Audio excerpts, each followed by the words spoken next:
Mnemotechnics Part 1. Provenance and its names. Chapter 1.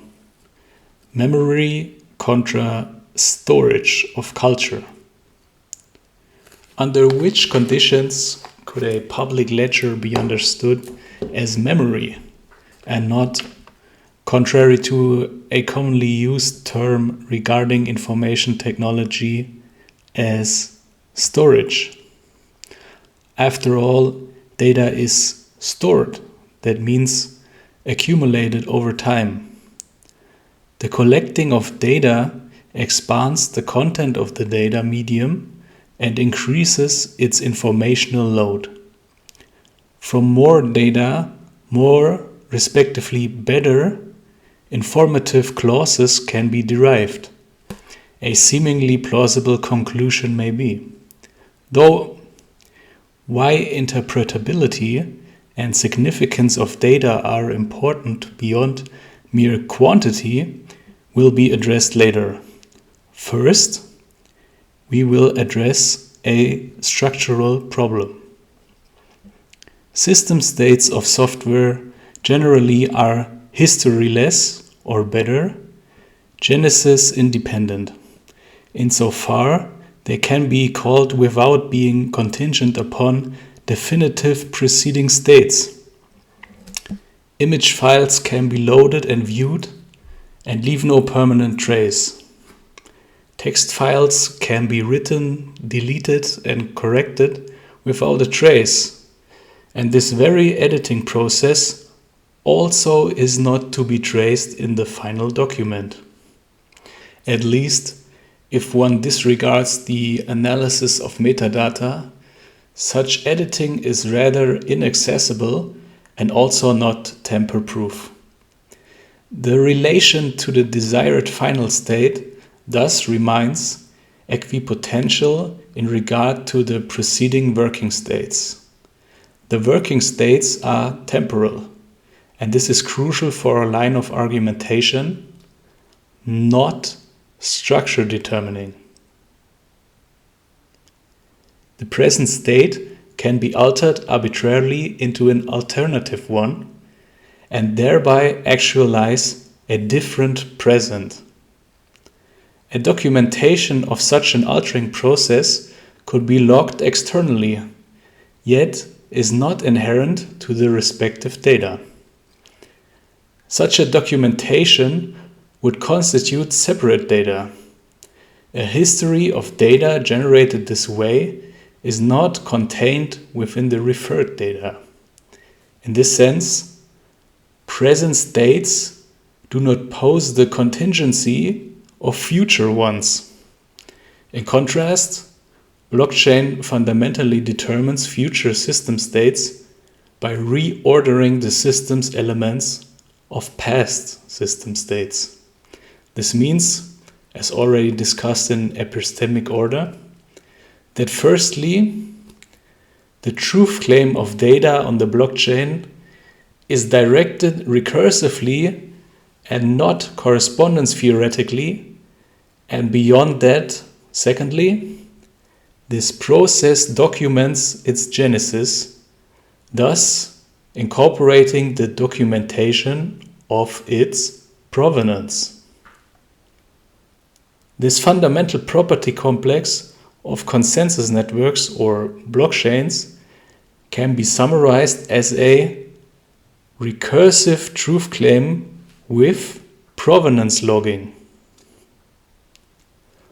Often, when this matter is discussed, the relation of correspondence of the metaphorical map and its territory, along with their differences, is dismissed. This means, according to such understanding, a public ledger would be both at the same time, the map and the territory. Data presented on it do not refer to an external world as, for example, a certificate of authenticity, a proof of origin, or another relevant in terms of bookkeeping document does. Or as in the example, the map of Manhattan is not Manhattan. Or following René Magritte, it would say, Ceci est un registre public. The public ledger is mapping itself. A footnote on this, compare with this. Quote Kai Junge. It is only for this reason that there are differences that make a difference. In a sense, lasting, time-binding differences are needed for self-reference to become possible at all. The self must still be there when it refers to itself, and it must distinguish itself from itself, must step back from itself in order to be able to do this. End quote. The continuous writing of the public ledger is therefore never disturbed by evidently contradicting events in the real world, because referring to it is not necessarily required. This allows for degrees of freedom with regard to the generation of its data, yet also limits it to the data sets which only can be and must remain prerequisites for social bindingness. And that means they do not embody external physical objects, even if misleading marketing suggests otherwise. The data are not the social interactions, the juridical verdicts, the corporate political decisions that refer the data as their basis. Such complexes are second-order operations that also use the public ledger, I might stress, above all because of its suitability as a memory subsystem. It is thus explicitly a memory rather than merely a storage medium, since data inscribed on it are structure determined. The inscription of data conditions the contingency of future data. Block 69,420 in its concrete form can only be derived as a descendant of the specifically published block 69,419 on the respective blockchain, and so on. Now, if one attributes only a slight insightfulness to the theorem of functional differentiation, then one might assume the implementation of blockchain into social processes to constitute a memory function performing technology. And this means that even though predominantly processes of bookkeeping are published on the public ledger, such typically are embedded into phenomenons described as culture according to their readability. On the contrary, non-structure determined datasets allow for, due to their equipotentiality, a manipulation of the past and thus the dissolving of a historical sequence. In consequence, other systems scarcely are inclined to functionally differentiate their memory in this regard, respectively set the public ledger into this function. The following section concerns the conception of a design of Web3 infrastructure which utilizes this logging of provenance and thus externalizes its memory thereto. This means that it is a process, an interaction, or a digital object configured in such a way that it can both withstand the resulting intersectionality and further renders it productive. This means such a developed infrastructure operates at the borders of systems and establishes couplings of reciprocal preference.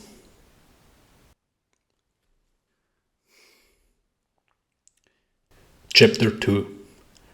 Connectable memory differentiation, a case of praised publicity. The prior remarks indicate that, also in reference to Heidegger, through and via techniques are and were set. Technological processes uncover inventions as something that is partly incorporated into them. A footnote on this: the famous passage of Martin Heidegger's The Question Concerning Technology regarding the hydroelectric plant. Quote, "The hydroelectric plant is set into the current of the Rhine. It sets the Rhine to supplying its hydraulic pressure, which then sets the turbines turning. This turning sets those machines in motion whose thrust sets going the electric current for which the long-distance power station and its network of cables are set up to dispatch electricity. In the context of the interlocking process pertaining to the orderly disposition of electrical energy, even the Rhine itself appears as something at our command." End quote. Just as the hydroelectric power plant is set into the Rhine, so too a friend may be set within the incentive structure of the monad machine, a cooperation partner for the purpose of directing the financial flows of his audience into the weekly sequence of product placements, and so forth. Such settings and the incorporations into a network of purposes that typically accompany them give rise to formations that enable interactions with them precisely by opening up an intersectional domain of something previously untouched. Another footnote on this, quote Lyotard, "In this sense, the system presents itself as an avant-gardistic machine which draws humanity along behind it by dehumanizing it in order to rehumanize it on another level of normative capacity. The technocrats declare that they cannot place trust in what society designates as its needs. They know that society itself cannot know these needs, since they are not variables independent of the new technologies. This is the arrogance of decision makers and their blindness." End quote. At times, incentive structures grapple and connect, amplify and engulf each other. Objects which are utilized in such an environment commonly are constructed with regard to their purpose of use. Also, in the controversial case that constitutes a formation of financial incentive structures and therefore objectified instruments, namely the tax evader CDs of the mid-2000s. The prevalent incentive structure of tax payments is, according to a reduced philosophical psychological critique, a double negation in the sense of avoidance of punishment. The disadvantage is supposed to be circumvented, and thus the positive act of paying taxes is upheld. Now, one can list all good reasons for the financing of common good. Yet we are explicitly concerned with the mechanism and its psychological levers. Since in this way, paying taxes in accordance with the law is the expected 0 point, and the taxpayer can, understood this way, either nullify the debit or make himself guilty. Prestige and the accompanied sense of pride, or thymos, have barely a chance to emerge. A state of cultural appreciation the taxpayer rarely, if ever, reaches within the given system of our world. So argues Peter Sloterdijk in Outline. In Die nehmende Hand und die gebende Seite, he writes, people are currently talking to great deal about secret CDs containing the names of tax evaders. It would seem wiser to me if one instead compiled a cassette with the names of those who voluntarily give more. End quote. Sloterdijk's statement proves so inspiring here because it invokes an object in its concreteness. At this point, there is no trace of an appeal to normativity or political education. Instead, an instrument of actual practical use is being inaugurated. A demand for the formation of norms would be problematic, among other reasons, because its avoidance once again builds in asymmetrical advantages. Thus, for example, the illegal parker benefits from the perpetually free prohibited parking space because he knows that no traffic warden will ever pass by there. Or again, that pretended behavior valued in terms of ethical conviction is rewarded in the same way as authentic behavior, thereby granting the charlatan greater opportunity to exploit his fellow human beings. The situation would remain the same.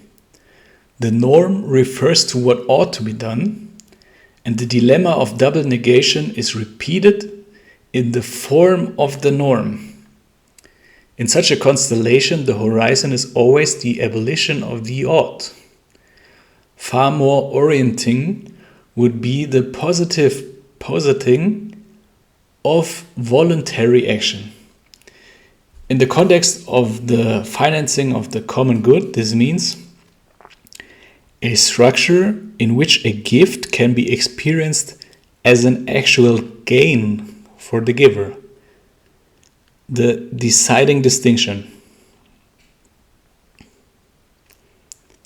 Especially since Marcel Mauss' The Gift, there have been numerous discussions in the history of ideas concerning a culture of giving and a desired setting into modern economics. Georges Bataille, who, like Mauss, refers to the potlatch of the quachyutl and addresses its ecstasy.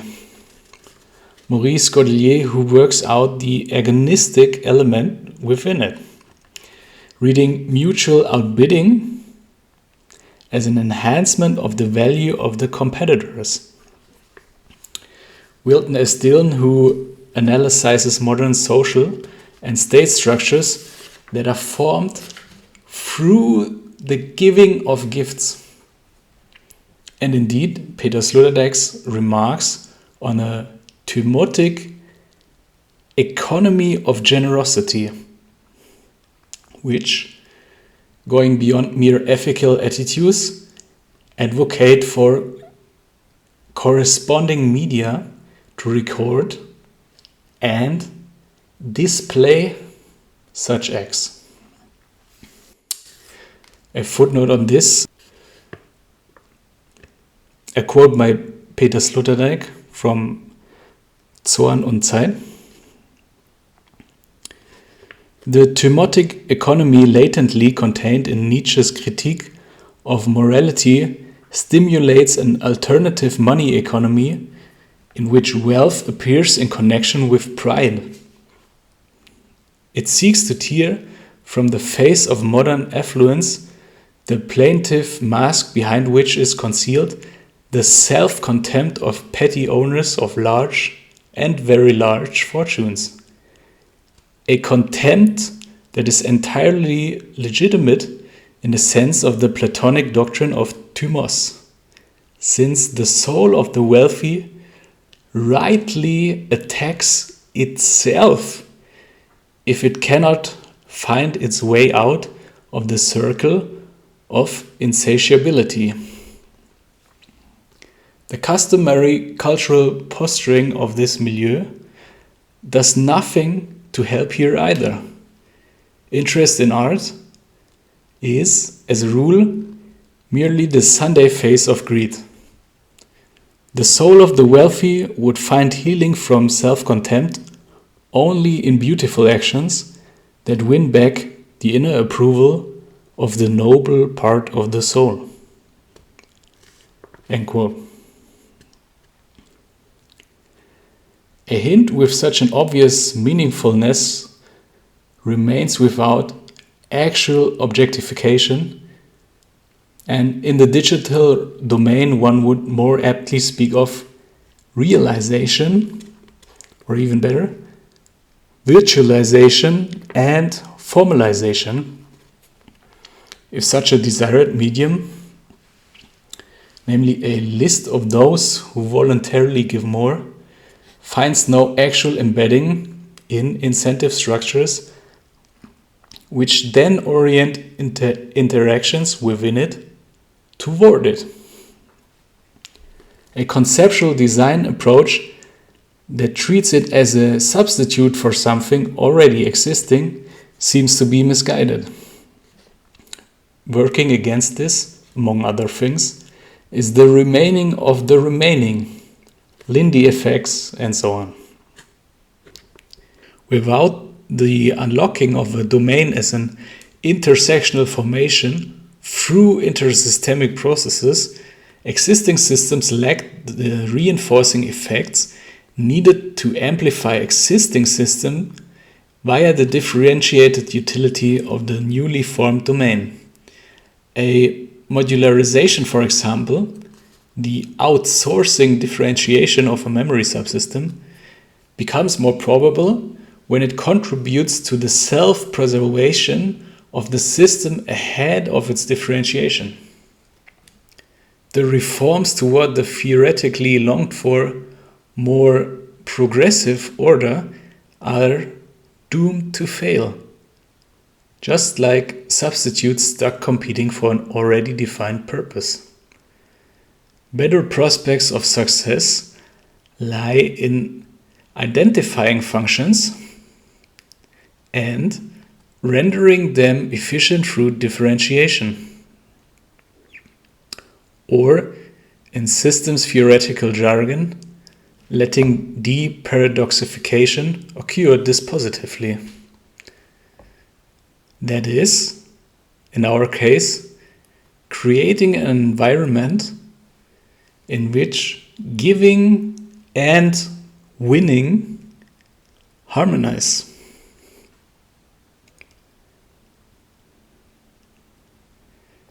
Another footnote on this, quote Niklas Luhmann. The exchange on which options on the unfolding of the paradox are traded is nowadays called culture. End quote.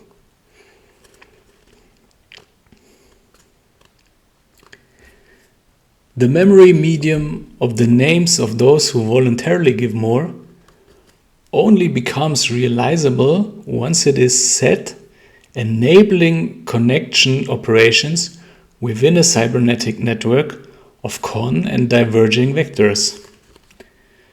Frames such as, for example, political convictions, tax administration, philanthropy, or prestige do not suffice on their own as motives here, because, in regard to functional connectivity, they fade as merely normative formulas. The list cannot be the agent of a single system. So both sides that preach conflict,